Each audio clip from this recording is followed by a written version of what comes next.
Bu ki, Türkiyənin istəyirik biz demokrasisi güclənsin, bundan da çox olsun istəyirlər. Biz də onu istəyirik və o da bir düzgün baxışdır.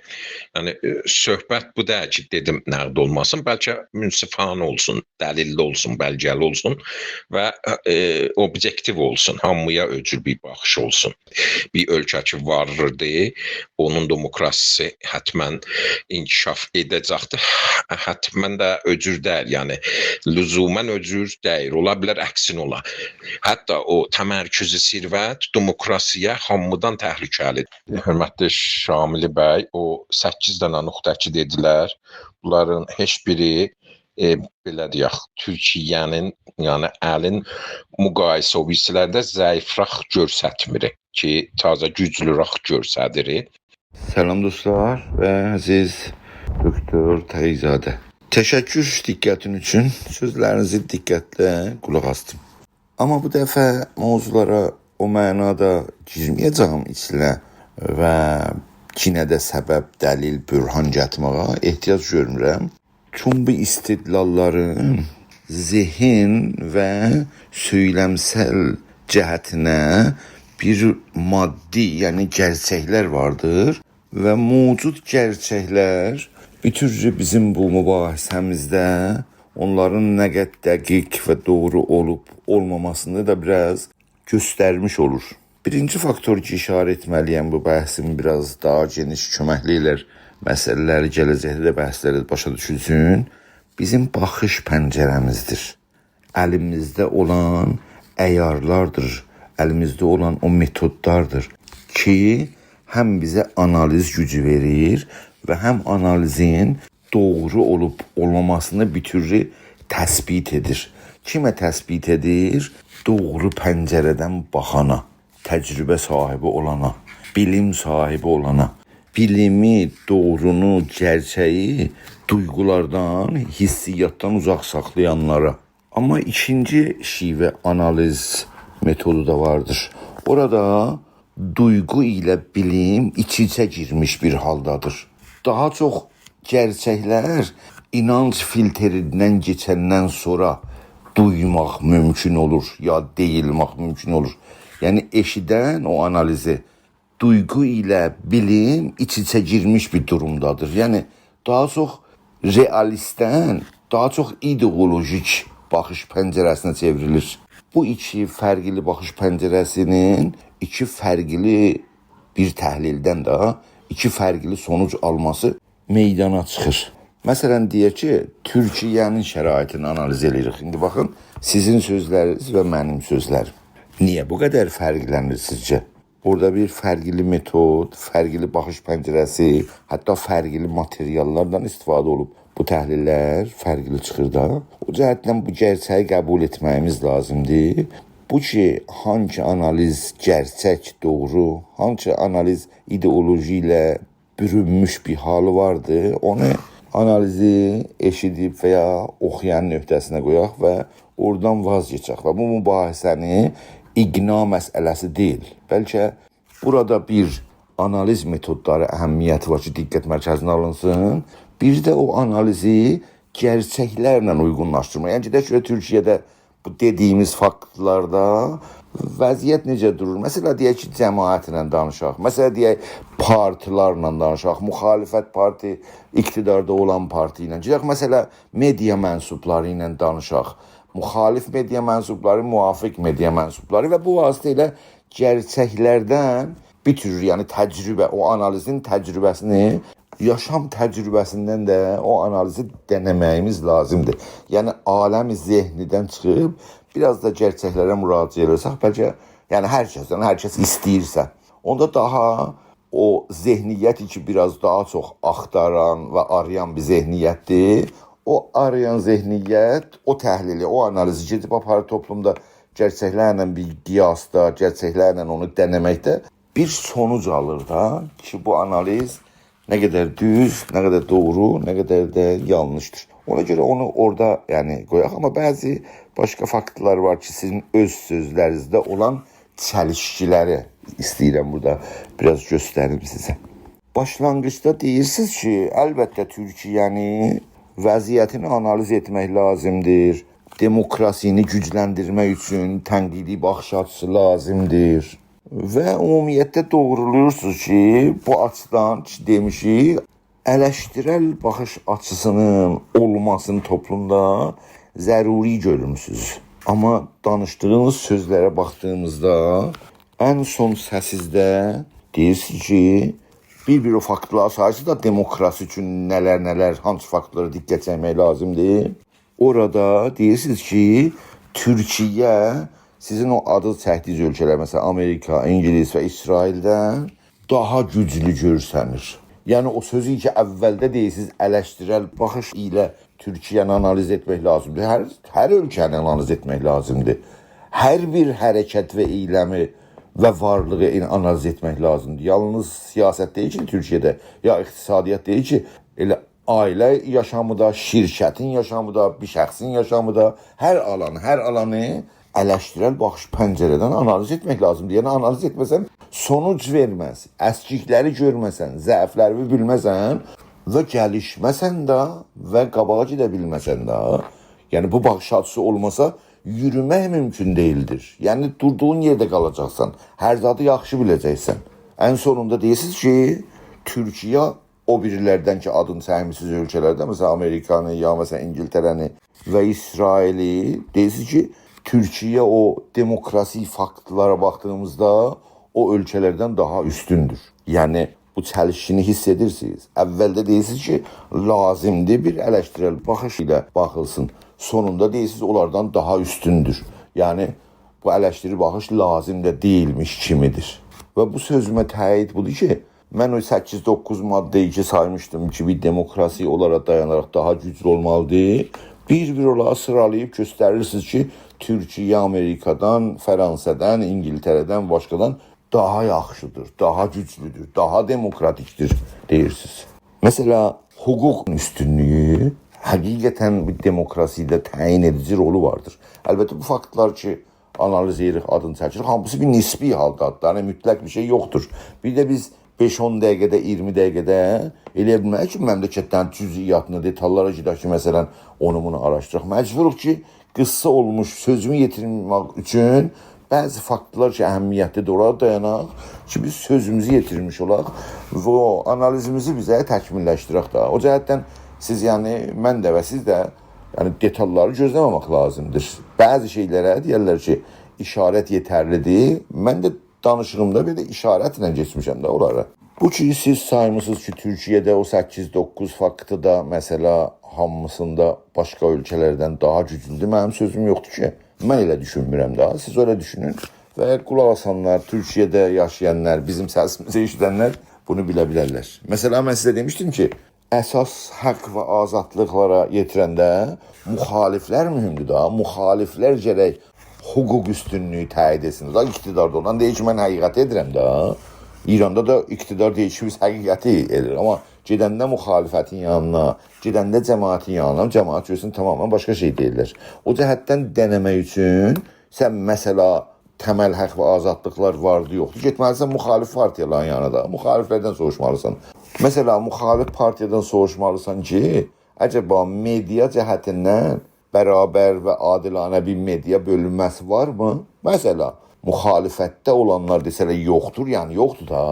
Mesela siz indi Sueddə, Norveçdə ya məsələn Danmarkda gələsiz, bunu müxalifdən soruşacaqsan, media hamının ixtiyarında. Bura deyə bilərlər sən ki, yox, bizim media ixtiyarımızda yoxdur. Media fəqət iqtidar partiyasındadır. Mütləq belə bir cavab almayacaqsınız. Cavab alacaqsınız ki, yox, media rəsmi və dövlət mediasından danışırlar. Bu da xüsusi mediadan ləvaz geç olar, yəni danışmıyor. Bunlar da uzun bir macəradır. Amma dövlət mediası hamının ixtiyarında bərabər olmalıdır. Siz Avropada rəsmi və dövləti televizyonlardan belə bir cavab eşitməzsiniz müxalifətlərdən ki, yox, dövlət məsələ mediası iqtidarın əlindədir. Amma Türkiyədə siz gedin müxalif partiyalardan soruşun da məclisdə olan partiyalardan soruşun. Onda görəcəksiniz elə bir cavab almısınız. Bu bir faktıdır. Bu hemen objektif cəhət deyirsiniz, objektivdir. Amma sizin istəyir görəsiniz, istəmirsiniz görəsiniz, o başqa bir şeydir. Məsələn, sözün bir yerində deyirsiniz ki, məclisdə, yəni Türkiyənin Böyük Millət Məclisində PKK'nın deyirsiniz nümayəndələri var. Yəni deyirsiniz ki, teröristlər oturublar məclisi Türkiyədə. Siz bilmirəm bilirsiniz ya bilmirsiniz. Bir orqan var ki, nümayəndə olmanın, təyid olmanın, nümayəndə olmağa bir kriterlər lazımdır Türkiyədə. O kriterlər dolmasa, o şəxsin nümayəndə olma, kandid olmasının qarşısı alınır. Məsələn, bir cinayət işləyən adam məsələ deyək və ya terror təşkilatı ilə işbirliyində olan və ya terror eyləminə qatılan bir adamı dövləti orqan üçün nümayəndələrin kandid olmasını təyid edir. Qəbul edər ki, bir terroristi təşkilat, PKK təşkilatı gəlsin girsin məclisə. Yəni dövləti orqanlar ki, bu seçimlərdə nümayəndələr təyid edirlər, terroristlər, terroristi istəyənlərdirlər. Yəni siz özünüz bu öz dilinizlə Türkiyənin dövlət orqanları ki, bir nümayəndəni təyid edəcəklər ki, kandid ola bilsin, onu teröristlə işbirliyinə ittiham edirsiniz. Deyirsiniz ki, Türkiyənin milli məclisində teröristlər oturub orada. Yəni PKK adamlar oturub orada. Bu göstərir ki, sizin baxış açınız real baxış açı deyil də, ideolojik baxış açınız var da. Gerçəkdə elə bir şey yoxdur ki. Gerçəkdə bir PKK-çı otura bilər məclis nümayəndəliyində. Qəbul edərlərsən, o kandid olsun, geçsin seçimə. Ona görə bu faktı ondan ötürü dedim ki, o əvvəldə o metod ki, analiz metoduna ki, diqqət yetirmişdim, gerçəkləri ideoloji ilə və hissiyyatla, duyğularla bürüşdürsən nəticə bu olur da. Sizin elə bu baxış pəncərəz belə bir faktı burada gətirməz. Əmələn görür ki, o birisi analizədə, o birisi faktlardakı analiz verirsiniz. Bir türlü buna yaxın analiz metodundan istifadə edirsiniz daha. Yəni güya Türkiyədə heç bir irad yoxmuş və Türkiyə dünyanın demokrasilərinin hamısından yaxşıdır. Yəni siz bu baxışdan Türkiyəyə xidmət eləmişsiniz ki, siz Türkiyənin mövcud halını saxlamaq istəyirsiniz. Siz Türkiyədə demokratik gəlişməyə istəmədən də, nəinki bilə-bilə istəmədən müxalifsiniz. Hər kim iqtidarı tənqid eləsə, onu Türkiyə düşmən kimi görürsünüz. Məclisdə olan partiyalar onları terrorizmlə işbirliyinə ittiham edirsiniz. Bu gerçək deyil ki. Bu gerçək ola bilməz. Amma siz deyirsiniz. Yalnız bir şey deyim və bu sözü sona çatdırım.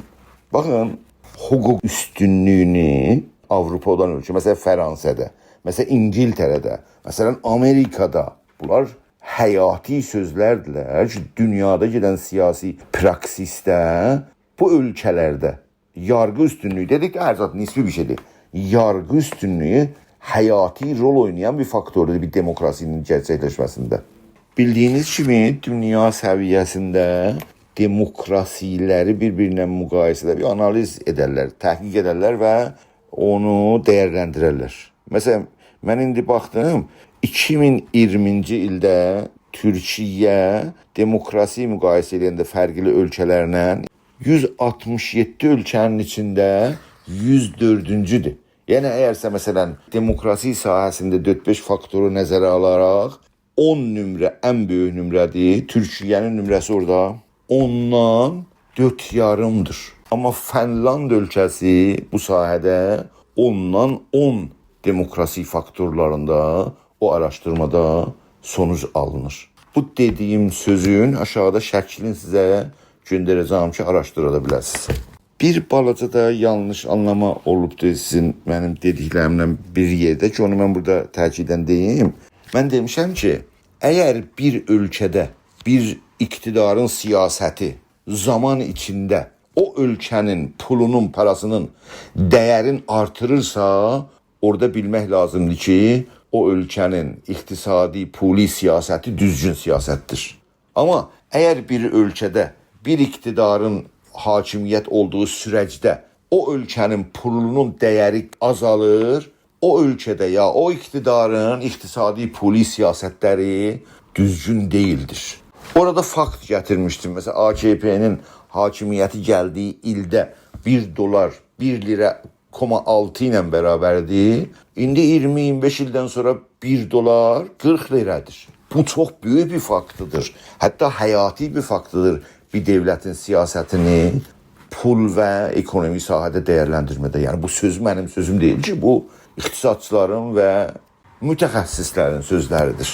Amma siz yenə bunu bilə-bilə və görə-görə deyirsiniz ki, Türkiyə başqa ölkələrdən daha qabaqdır, daha yaxşıdır. Elə bu sözü də, məsələn, Türkiyədə inflasyonu, təvərrümü, polini cemaatin içinde araştıra bilərsiniz də.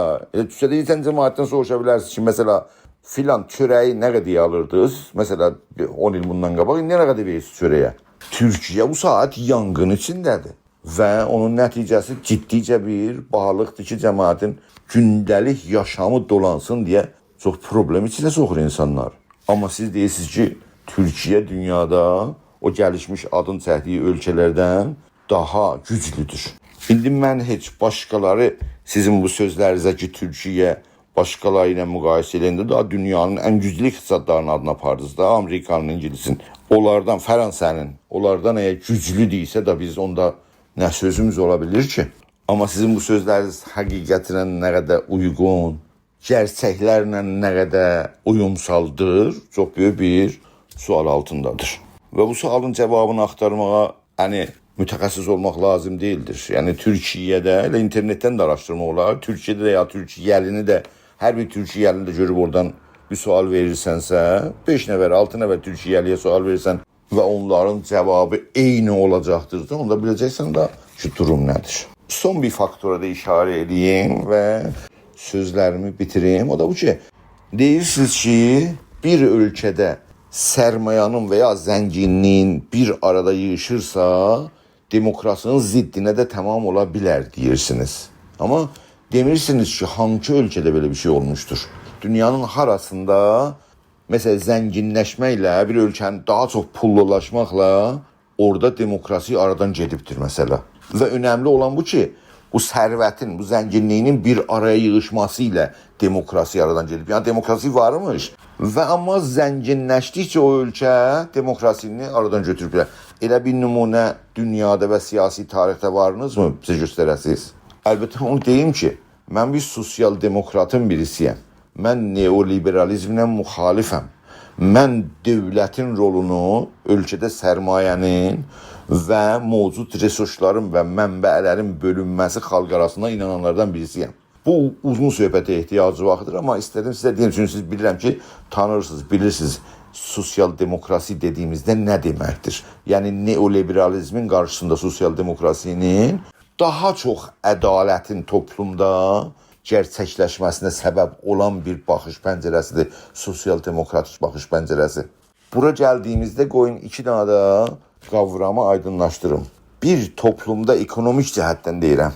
Bir toplumda ekonomi cəhətindən, sərmayə cəhətindən həqiqi bərabərlik var. Bir də hüquqi bərabərlik var. Həqiqi bərabərlik keçən tarixdə mümkün olmayıbdır. Mesela komünistlər ya komünisti zehniyyət, bu zehniyyət ki, mövcud sərmayanı toplumda və ya ölkədə hər kəslə bərabər bölməliyik. Komünistlərin iddiasında belə bir həqiqi bərabərliyə bir sistem qurmağa çalışdılar və uğur qazanmadılar və iflasa uğradılar. Bu acı bir gerçək və acı bir təcrübədir. Amma önəmli bir faktordur. Əcəba iqtisadiyyat və sərvət və sərmayəni vətəndaş arasında bərabər bölmə sisteminin bərqərar olması mümkünmü?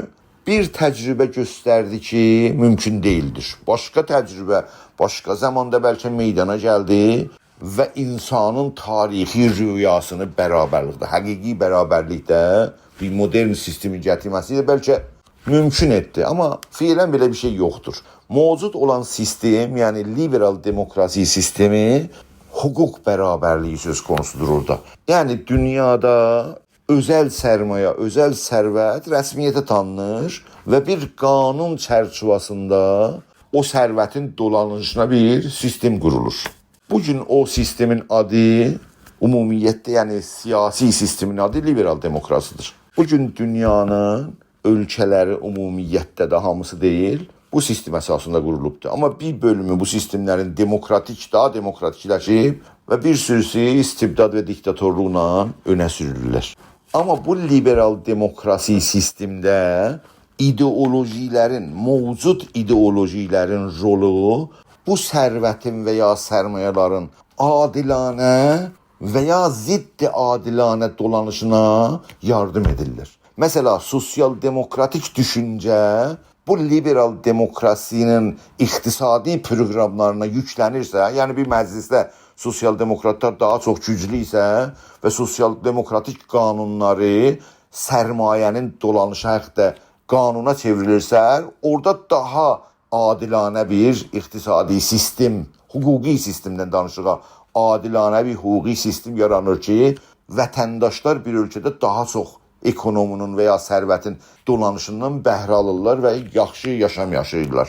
Bir ayrı ideoloji da neoliberalizmidir. Neoliberalizm deyir ki, devlət bir ekonomik aktor olmamalıdır. Yəni devlət sərvət sahibi, sərmayə sahibi olmamalıdır. Sərvət və sərmayəni yalnız kapitalistlərin əlinə qoymalıdır və yalnız toplumun dolanışığına hüquqi cəhətdən devlət nəzarət etməlidir. Sərmayə özəl bölümünün, bəxşi xüsusunun əlində olmalıdır və belə sistemlərdə, o cümlədən məsələ Amerikada iqtisadi ədalət doğruca yerin almır demək mümkündür. Orada sərmayə bəxşi xüsusunun özəl bölümünün əlində və başqa vətəndaş ümumiyyətlə yalnız iş vasitəsilə bu sərmayanın xidmətindədir. Belə neoliberalist sistemdə əlbəttə ki, iqtisadi açıdan, hüquq açısından toplumda ədalətsizlik, daha yaygın formada iqtisadi ədalətsizliyi görmək mümkündür. Bu mübahisə özəl bir mübahisədir, iqtisadi mübahisədir. Başqa yerdə lazım gəlirsə, daha çox geniş vasitədə bu sahədə danışmaq mümkündür. Amma zənn edirəm ki, bugünkü söhbətimizə yetərlidir. Hər halda yenə də sizin mübahisəyə qatılmağınızdan təşəkkür edirəm və zaman qoyub mənim sözlərimi dinləyənlərdən də çox-çox təşəkkür edirəm.